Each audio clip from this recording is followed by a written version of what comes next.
And that's it. We are live on the internet. How's it going? Good. How are you? I am fantastic. Awesome. So we're here with Stephanie Marie Robertson, the famous, the the one, the only. It's terrible because there's going to be no one to watch our video because you're here. You have to somehow figure out how to comment, right? Well, I tried to figure out how I could possibly share it into my group, but my Well, tablet don't want to work right, so unfortunately, gotcha. I can't do that. Oh, and by the way, the fence thing was in your bio. Sorry. I took it and copied it, and then you said, "I'm like, oh, you're right. She did type that. That's funny." Oops. Sorry. It is what it is. No big deal.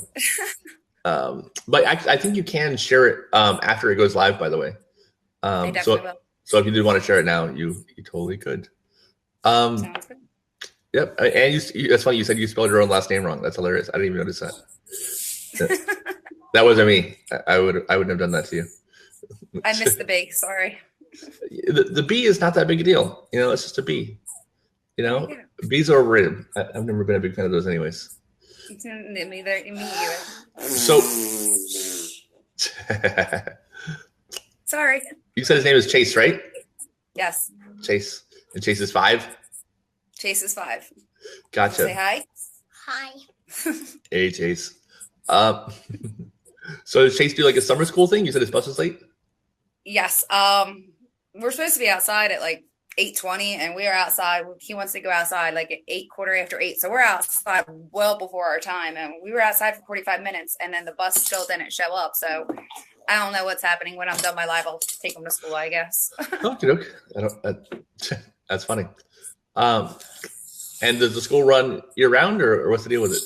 It's normal school. They go from September 6th, right after our Labor Day, to this year. I think they went until June 20th because of snow days here in Jersey. So, but then for children that have special needs and are developmentally delayed, they have what's called a summer bridge program, which gives them 3.5 weeks of summer school so that they don't fall behind and they can keep up with where they are. That's really cool. So nice. Living in Florida, a snow day is something I have not ever experienced. It's a foreign concept. We didn't have too bad of a winter. I think we had a couple little snow days, but by 9-10 o'clock, it was all melted away, and yet he's still home. And I'm like, well, right. What was the point? I remember going to school with a foot of snow on the ground. Sure. And today it's all different. Right, of course. And you had to walk both ways uphill. Was that about a hot potato, right? Yeah. So of course. Yeah. We have hurricane days, but no snow days. Yeah. We've definitely had to take a few days off. I think I'll take the snow. You can keep the hurricane. I wouldn't. I'll take the hurricane any day. That's easy. It's just 1 or 2 days. I think the last hurricane we had was Sandy. Yeah, that was a good time. Yeah, that was a real good time here for Atlantic City and a lot of those shore points. Yeah, absolutely. So your shirt says Nathan's Water Wings. Can you tell us a little bit about Nathan's Water Wings and why you got started? Nathan's Water Wings we created in honor of my son Nathan, who passed away on November 6, 2016. I laid him down for a nap with his brother Chase at like 1:30. And that whole day I just had something that was wrong. I knew something was wrong. And I told my husband, I'm going to go lay down. And I went upstairs and I laid down, and just as I started falling asleep, I just started crying. Like I knew something was seriously wrong, and I could not pinpoint what was wrong. At about 5 o'clock, my husband came and woke me up, and I went downstairs to let the boys out for dinner, and I didn't see Nathan in the bedroom, and Nathan was autistic. He did have his disabilities. He liked to sleep on the floor. And I looked underneath his bed because he liked to hide underneath of his bed and sleep. So I looked under his bed and I didn't see him. And then I looked over to Chase's bed and he wasn't under Chase's bed. And the room is only like a 10 by 10 room, maybe 12 by 12. So it's not like it's a huge room where he has a million hiding spots. But when I looked back to Nathan's bed and I was standing up, I noticed that his bedroom window was open. And I screamed to the top of my lungs. I said, Nathan's outside. Nathan's gone. Nathan's dead. He's in the pool. I ran through my house, out my back door, I ran to the pool and I kind of was about a foot from the side and I stood up like on my tippy toes and I looked over because we have one of the above ground 18-foot aluminum pools and I didn't see him. So I was like, all right, thank you, Jesus. He's not in the pool. So I walked over to where a cubby hole was where my kid would have jumped out and he wasn't in there. Well, my heart sunk. And I turned around and that's when I noticed the pool gate was open to the deck of the pool. And I screamed, I said, Nathan's in the bottom, Nathan's in the bottom. And I ran to the pool, went up on the deck. And that's when I noticed Nathan was lying face down flat at the bottom of the pool. I jumped in and I pulled my son out and I screamed, Daddy, Nathan's dead. And Daddy got him and I ran back through the yard into the house, grabbed the cell phone, called 911 and, told them my son's dead. He drowned and we started CPR on our son and unfortunately Nathan didn't make it. Nathan was pronounced dead at the scene. But because of that story and what we went through, we want to give the scholarships and give the ISR, pool fencing from your company, windows and door alarms. If a child has had a near drowning experience, we want to help that family in any way we can. Whether it's just being that communication for them or if it's, they lost a child and they need help with funerals. I was blessed that I didn't have to pay the cost of my son's funeral. The funeral home voided all of my son's funeral expense. Wow. So, I was very blessed in that. And to this day, the funeral home is standing beside me that if I ever needed them for any situation, they would be there for me. So with that being said, that is why I created Nathan's Water Wings and why Nathan's Water Wings is here to do what they need to do. Why did you think it was the pool immediately? Because my son had a love of water. Yeah. I thought that we pounded it into his head enough in the last 2 years that we had the pool that he couldn't go into the pool. Right. He would go near the pool and I'd say, what are you supposed to go there? And no, well, what can happen if you go up there without mommy or daddy? I could go to heaven. That was how we started teaching our child, you're not going to see mommy and daddy no more. And he wouldn't go there. So, and for the last 8-10 months prior to it, all summer long, he wanted to go swimming, but he was like, Mommy, come swimming with me. Or Daddy, come swimming with me. So it's not like he ever tried to do it without us. It's just I knew in my heart with the way my son loved water that's how and where my son had to be. And I know kids, especially at that age, develop new skills all the time. Had he been able to open the window before? No, he's actually never opened the window. Right before he passed away, Sunday on the 6th, so it was Friday the 4th. We took the air conditioner out of his window because we still had some warm months in September and October. And when I took the air conditioner out of his window, he looked down the window. He says, "Oh my gosh, Mom, that's high. It's an 8-foot drop from my window to the ground." And I said, "Yeah, we never go out the window, do we?" He says, "No way, I get hurt." So 2 days prior to that, he sat there and said, "I'd never do this." And then 2 days later, he does it. How old was he? He was 4.5. 4.5. And it was only, you said 21 months ago or a few, not that long ago, right? Whatever it was. 20 months ago? 20 months ago. November 6th, 2016. And how long ago did you start Nathan's Water Wings? It was just about 6 months after, and I talked to Carrie from Live Like Jake, and, I asked what she does and why she created it and stuff like that. I got my information before I did it, and I sat down, I talked with my husband, and I said, this is something I would love to do in Nathan's honor. There's not many opportunities you have to still honor your child after they're gone. What other better way than to be able to give scholarships and let Nathan's story and legacy live on? And it was probably 2 months after that, we had an event that one of my friends, Carrie, who owns a paint studio here in Hopewell, reached out to me and said that she wanted to do a paint party with us and that she would donate 100% of the proceeds. So she can only hold 30 people. And I had exactly 30 people, and we made exactly enough money to start the nonprofit from that. So that's cool. when we started the paperwork through LegalZoom and all of this happy-go-lucky stuff. So it was probably this past September is when we Gotcha. actually officially started it. All right. And yeah, my roommate does those painting parties. There, it's she has a lot of, she enjoys We that. love them. It's a good thing. So what do you think would have helped your situation? If I did not have a pool at all. Well, yeah, that's yeah. But unfortunately, we did. What do I think would have helped probably with me would have probably been the window alarm, Yeah. put window alarms on my doors or on my windows. Yeah.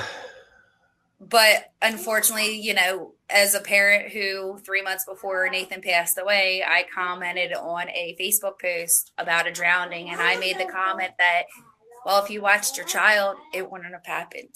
Right. And 3 months later, karma kind of got me and it took my son.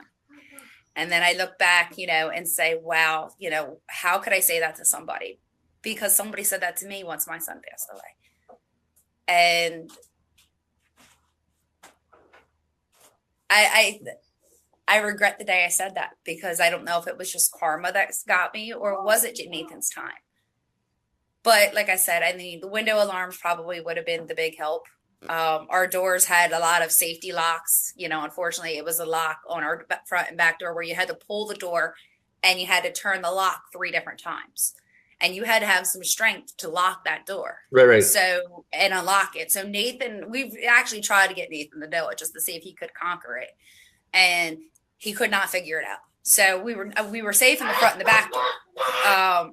But the windows, I didn't know these things when this happened. Now I know everything, sadly. We get comments like that all the time on our Facebook, and it's, people who see the educational stuff we put out, or a video, or the pool fence pictures, and they say, you don't need that. Just watch your kids. That would never happen to my kid. I mean, and I'm always not sure, the right response to that. Mine's always, you go to bed at night. Yeah. Your face is in a phone. You go to the bathroom. I understand a lot of today's children, they have to go to the bathroom with their parents. They just have to. Even Chase still does. When I'm trying to go to the bathroom, he's at the door, opening the door and knocking, right. Mommy. But this all happens. You're not watching your child 24/7. Right. You can't. And the more children you have, the less attention each child gets. So it happens. Nobody's above it. Nobody's drown proof. It's not happening. And I always tell people that actually the parents, the parents who say that they always watch their kid, those terrify me way more than the ones who, admit that they can't watch their kid 24 hours a day, that they need layers of protection, and get the door and window alarms and the pool fence and the ISR, and those parents who take the necessary steps and admit that it's impossible to watch a kid constantly. The ones that scare me the most are the ones that say, no, I always watch my kid, I'm good. Right. Because that means that they don't take it as seriously as they should be, and no, they don't, and they're not aware of what reality is.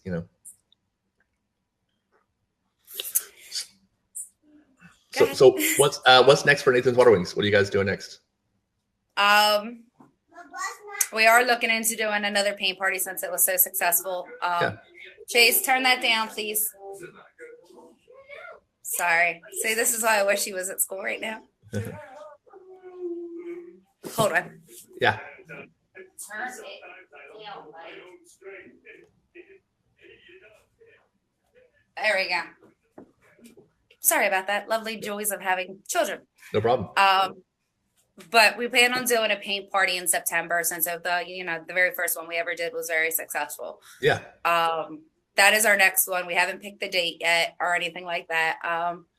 And then in November, we're doing a Hershey fundraiser for the Hershey factory, because, I looked into it, and I've talked to people who've done candy bar fundraisers and how successful that they become with that. So we're going to try to do a Hershey fundraiser. I did reach out to Walmart and ShopRite down here in our local area, and they said that you're more than welcome to sit outside and sell it on. So we're going to give it a whirl and see how that goes. We did just have our first annual beef and beer, June 20th, and that was pretty successful. What does that entail? I heard you say that, but I don't know what that is. What, beef and beer? Yeah, that's not a thing we do down here. A beef and beer is, well, you can have it anywhere. We chose to have it at a bar. And the reason why we did is because this bar has, volleyball, it had horseshoes, it had pool tables, it had cornhole, it had adult Jenga. So it had a lot of activities to do on top of having fun. But beef and beer is, you pay amount and you get all you can eat, whatever we pick that for that meal, which we ended up having roast beef, pulled pork, and chicken fingers, green beans, and French fries, and Caesar salad. And then you get unlimited bar beverages. We had Miller Lite. Unfortunately, we didn't have Yingling because we were actually one shy of having 2 drafts, or unlimited wine. So that's what a beef and beer is down up here is, you go out, you have a couple drinks, you enjoy yourself, you have food, and you're supporting the cause. Okay. Very cool. Is that a common fundraising tactic? Up here, yes. Yeah. Usually a lot of the organizations up in the northern area do a lot of beef and beers because they are very successful. Gotcha. Yeah. Down here, it's a weirder crowd. We do a lot of 5Ks and, they're probably eating kale and arugula and, it's a different group, So I'm not for the kale and arugula and all that. No.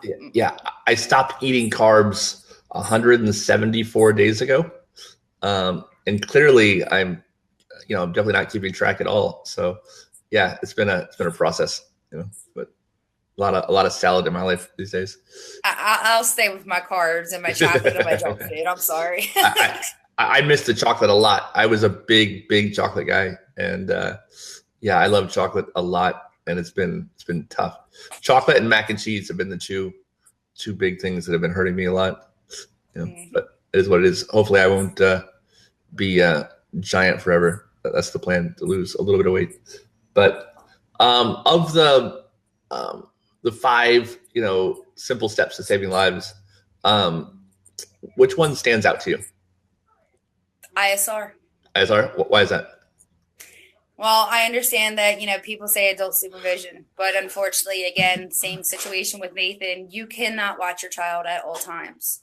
So that layer is good. 90% of the time, that layer is going to fail. Right. Fences, I can't say that, my son Nathan wouldn't have figured out a fence because he probably would have. He was clever enough that he would have stacked a bunch of toys that were in the yard until he could climb over. Like he was clever when it came to that. The pool alarms, and the water alarms, I've seen a million of them fail. The child's already in the pool and they're already dead and it finally sirens off. So I can't say that, that's a safety thing. To me, it's ISR because if they get in that pool, they're going to know how to swim. And if they're young enough, they're going to learn how to literally just roll over and just float. And they're going to be able to scream at that point and you're going to hear them and you're going to get out to them. Right. So to me, it's ISR. And I think I'm not saying that the other ones aren't important because they are, that there's those layers, there's those 5 layers. But when push comes to shove, to me, the swimming lessons is what's the most important.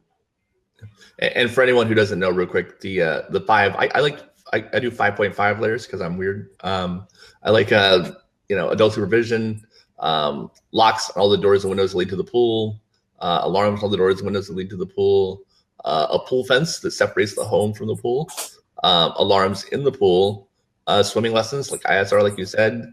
And for me, that the half one at the end, because it's not really a layer of protection. Yeah, CPR. And because it's not really a layer of protection, the kid's already, been in the water and now this is afterwards. So I do a 0.5 for it, but, obviously important, a lot of people alive right now because someone had CPR, or in the case of Laura Metro, she had someone who didn't know CPR, but had seen it on television and he did what he knew, and it worked. And Clay is all right now because of that. So that was me. I've never have taken a CPR class. I've never had to do CPR. I knew nothing about it. I mean, I've watched what happened on TV, and I took my TV experience and I throw it on my son. Mm-hmm. I was very blessed and lucky that my husband, Nathan's father, which is Matthew, he is the vice president of our organization. He used to be a junior firefighter. Okay. And then he used to be our junior EMT, excuse me. And he was a firefighter for Pennsville Township, which is the town that Nathan passed away in. So my husband had to know CPR. He had to know those life-saving skills. So that's why I left my son with him, why I went, because I knew Daddy had it in him. Right. Oh, makes sense. Absolutely. And so you guys going to do the painting party, right? Right. And you're raising money, obviously, for the ISR and stuff, right? Yes. So if anybody wants to find you guys, where can they find you? They can find me on Facebook at / Nathan's Water Wings. Mm-hmm. Or they can actually physically call me, which is my phone number is 856-378-3007. Gotcha. And if there was something that you wanted parents to know, what would it be? That your child's not drown proof. You're not perfect. We all make mistakes. And it takes the bigger person to admit that you're not perfect, that you do make mistakes, and that you don't watch your child at all times, and accept it and do what's needed to make sure that your child has a fighting chance in life. Give them the ISR lessons. If you don't own a pool, that doesn't mean that grandmom doesn't have a pool. That doesn't mean Aunt Sherry doesn't have a pool, or your neighbor doesn't. It's regardless whether you don't have a pool or not, get these lessons. That's why I'm here. That's why a lot of these organizations are here, is to help families get the layers and the sources that they need to make sure that their children are safe. And, I'm the type of mom that if somebody comes to me tomorrow and, we don't have money in our organization, and this family has an in-ground pool and their child is pretty much, autistic, and they did the things that Nathan did, I'm going to take that money out of our own family pocket, and I'm going to give that child that scholarship. Because to me, I don't want that parent to know what I went through. And if I can do anything to stop it, I'll do it. Perfect. And if someone wanted to donate money to Nathan's Water Wings, they could do it through the Facebook, or? They can do it through the Facebook. There is a donation button. It is linked to PayPal. As of right now, we are still working on, getting a website up. I have to find somebody, unfortunately, that knows how to do it, because I sat down and tried to do it, and I ended up throwing my computer. I don't have the patience for that. So I need to find somebody that knows how to get the website up and running. But for now, yes, on our Facebook page, everything is there. You can donate, you can ask questions, you can send me a message, you can call me, whatever you need. I am always available. I don't care if it's 1:00 in the morning. Perfect. All right. And everything's 501c3, tax deductible, the whole nine. Yep. Yeah. Perfect. All right. Well, thank you so much. I really appreciate it. Thank you. And, everybody should go to your Facebook, check it out. And hopefully we can, stop this from happening so often. It's, we just had a drowning here. Matter of fact, a township away, literally 5 minutes down the road. Oh, wow. Not even actually, that there was a 17-year-old boy who drowned in the lake. That sucks. And it just goes to show that it's not just children that are drowning. I mean, to me, children are the most important. But a teenager that's 17 years old drowned it. Sure. It happens to anybody. Absolutely. All right. Well, bye, Chase. Take it easy, man. Chase, Eric said bye. You gonna say bye? Bye. All right. Bye, Stephanie. Bye, Eric. Thank you. Thank you.